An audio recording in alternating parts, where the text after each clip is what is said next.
What's up, viewers? It's your favorite Chia Pet Bookman YouTuber today. We're back with another book review. We're going to be talking about I Who Have Never Known Men by Jacqueline Harpman today. So let me look at this list of bullet points that I just made for this video. That's right, guys. I have stepped up the organization and structure of these videos by making bullet points. So we'll see how that affects the video process. But yeah, let's get into it.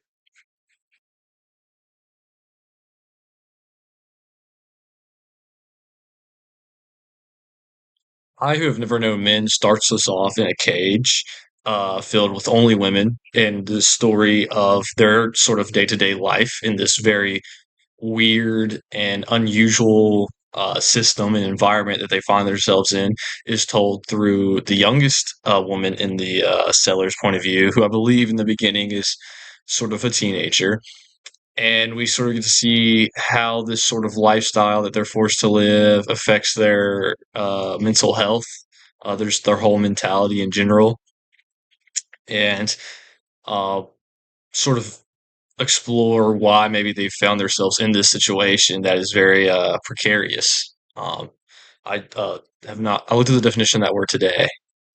I don't know where I was going with the precarious bit, but so yeah, we we get to be put into the youngest character's mind. We get to search maybe answers, and we get to sort of figure out the day to day life of the women in this underground cellar. That will be probably it for the spoiler free section of this book. All I can say, I don't really want to give away any plot or character or anything like that because I think it'd probably take away from this story.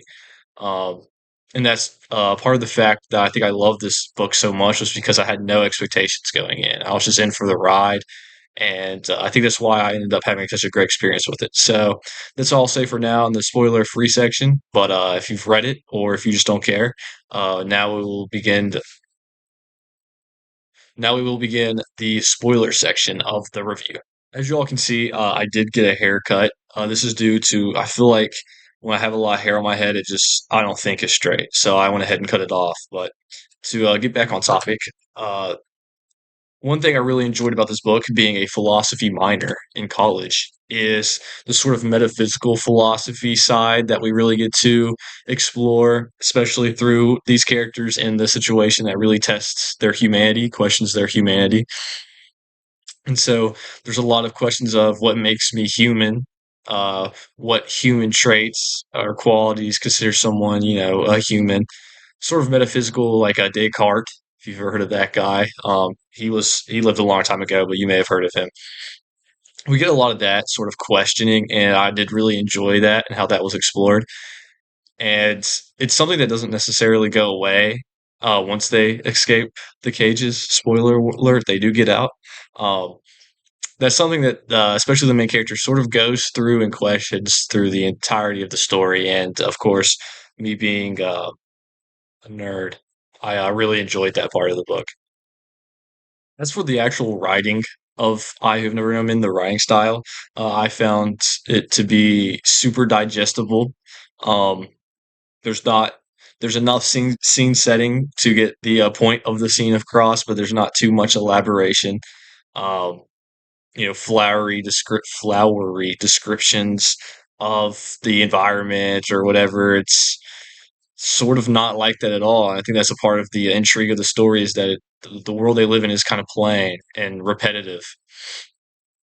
That was off topic, but yeah, the writing style is very short, straight to the point. I think that's one reason why I flew through this book is it's not too much of a like a puzzle to put together to get the writing style. It's also not. It's more like a roller coaster than a hot air balloon. If you get what I'm saying, you're not like pondering about.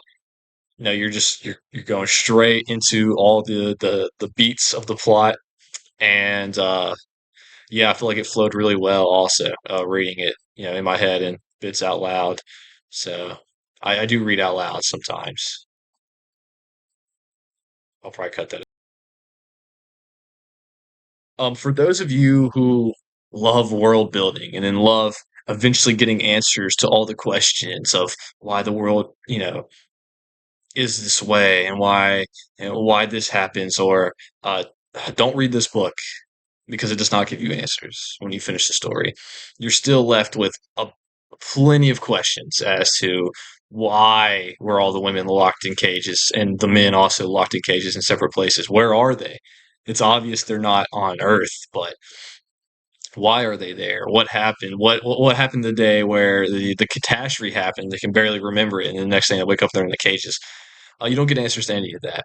Um, and I think that has its pros and its cons. The cons, of course, is you're sort of left wanting more, but the pro is that you're left wanting more. And by that, I mean is you can sort of leave the story up to your own interpretation of if you think it's going to be more of a happy ending or a sad ending. It's really just about your optimism, pessimism. Um, Hold on, let me look at my notebook. But yeah, I think the plot here is really strong, or and the story beats. It doesn't feel repetitive. Um, it's one of those things where you get one thing happens, more questions or need to be asked and answered, and that happens, you got even more questions. And I think that's another reason why I kind of zoomed through this book in a couple of days while sitting on the beach, because I'm privileged. But um, yeah, I just flew because okay, this has happened. This is interesting. What are they going to do in this situation?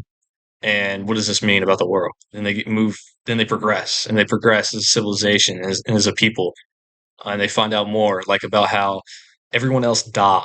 It was really just kind of luck that they got out of the cage. That at the moment the siren went off, the guards had the key in the cage, so they were able to get out and see, the world that they were on. And but yeah, plot's really solid here. Super. It's a sort of story I think that anyone could get into. I don't. I mean, genre readers, it doesn't matter what genre you read, I think you would like this. It has elements of a lot of things going on here, and it's just a well written story. So, plot super strong. I think anyone would enjoy it. I can't say all good things, though, or I wouldn't be a proper reviewer or get views. So, one thing that I wasn't too big of a fan of about the plot is there is some times where we really get into the main characters' mind and inner dialogue, and that's great. Of course, I love that in books, but we really get in there sometimes, and it's not that what she's thinking about is like necessarily bad or is throwing me off. It's just it happens like a lot. It is sort of lengthy at times. I know there's a bit at the end of the book before the ends where it feels like it's a little drawn out, almost to like reach a page count. Uh, because I feel like there is some processes in the mind that's happened that could probably be cut out and still have a pretty punchy, impactful story. That is one issue I have with the plot. But I mean, besides that, I think the pros obviously outweigh the cons. For the final section of this video, we will be talking about character. The characters here are all pretty good. I like all the characters. They're not necessarily super multifaceted, dimensional characters, except for the exception of maybe our point of view character and a couple others that get a lot of spotlight. But this is definitely like a narrative focused. Well, I guess every story is narrative focused, but I guess I should say this is more of a plot driven story, if you will, than a character driven story. Um, it's really what's happening, what does it mean for humanity and our people, and those deeper, more philosophical thoughts is sort of the goal of this book. Is that that's what it wants you to do. It's not really wanting you to fall in love with these characters or cry when they die, even though that there are deaths that are pretty sad in this book. But characters are good, not great, but um, like I said, I don't think that was the point of the story. The point was the plot aspect of it, and with the exception of maybe the main character sort of being a vessel for the author to elaborate on things that sort of character archetypes and attributes that maybe you would see in other character driven books. That'll be it for this video, guys. Sorry it took me a minute to upload. I say that every video. Um, but this time I have a real excuse. It's because I was playing Elden Ring. I'm almost done with it though, so yeah, just stuck on Millennia. But official book command 445 rating for I've Never Known Men is probably 4 point something out of 5. I might get rid of the rating system, honestly. Just feels weird reading books. I don't know. Maybe I'm just a weirdo though. Who knows? But 4 point something out of five. I recommend read to any kind of read. If you like reading, read this book. I know I said that about Dune, but obviously if you're like a horror thriller fan, maybe Dune's probably not for you. But this book actually, really, I can see anybody finding something to enjoy about it. It's also short, so it's not that much of an investment. But yeah, good book. Solid, huge recommended read. One of the greatest. No, one of the most recommended reads I've done on this channel before. If I could pick like one or two books to recommend to you on books I've reviewed on this channel, this would be like top one or two. So yeah, go read it. And I should have another video coming out soon. I think I have an idea for a 24-hour reading challenge, maybe. So we'll see when that comes out. But yeah, uh, thank you guys, and see you in the next one.